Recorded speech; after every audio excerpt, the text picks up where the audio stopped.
You ever have that feeling where you're not sure if you're awake or still dreaming? Sometimes the dream is so real that people cannot clearly distinguish the dream and reality.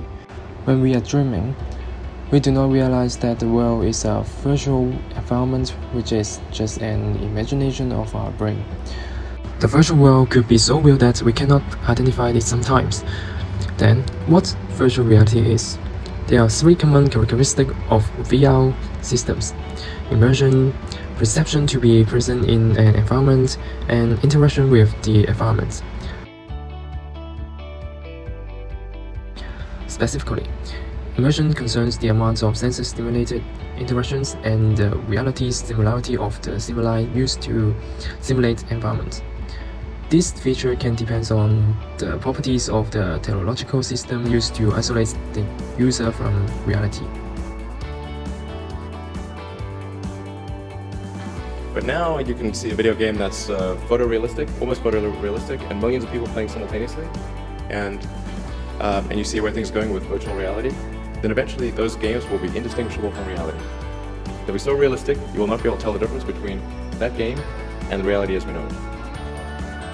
And then it seems like, well, how do we know that that didn't happen in the past, and that we're not in one of those games ourselves? Interesting. I mean, could be. Humans are unable to experience the true nature of the universe.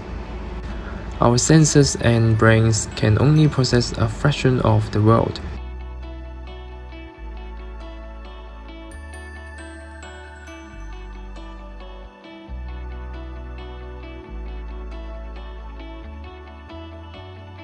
But if it maybe happened, how can we know that it's not already happened? What if we are not creators, but the creatures? It is possible that we are not real and we don't notice.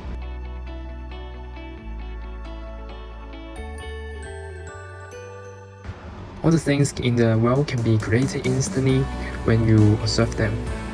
The minimum requirement for our simulations is only the consciousness of our virtual humans. Our subjects just need to think the simulation is real.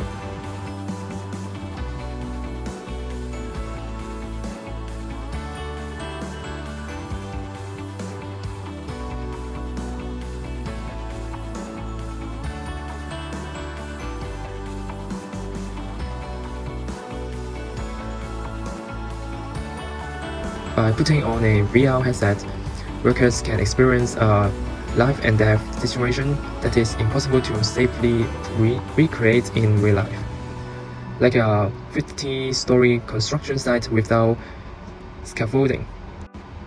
You have to make a decision and suffer the consequences if you choose wrong.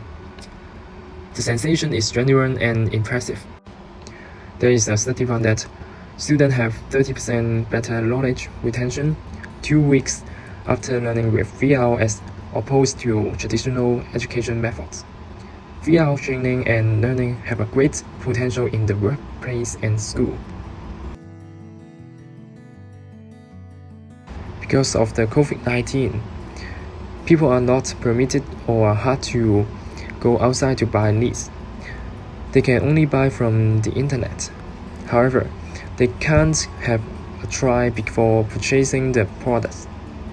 VR can provide customers with a virtual tour of an entire store, meaning they can shop in real time and even interact with their friends.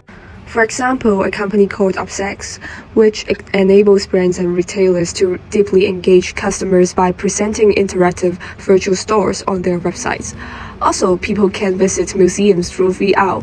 Google Arts and Cultural teamed up with over 25,000 museums and galleries around the world. Its collections includes the British Museum in London and literally hundreds of more places where you can immerse yourselves into the world of art, history, and science. Memory plays an essential role in our lives. Past experience makes us become what we are now and allows us to learn from mistakes. However, memories are not reliable witnesses of the past. They can be reconstructed, or distorted unconsciously. Our group project has shown a common memory distortion, which is caused by source inertia, saying that people often don't accurately remember the origin of the information. However, memory distortion can be extreme, just like the projects of the other groups. They indicated that the human could make up an imaginary story to dissemble the faults which he or she made based on the self-defense mechanism of our brain. Memories are not as reliable as we think. We can be constructed and edited unconsciously. The consequences of memory distortion could be harmless or disastrous.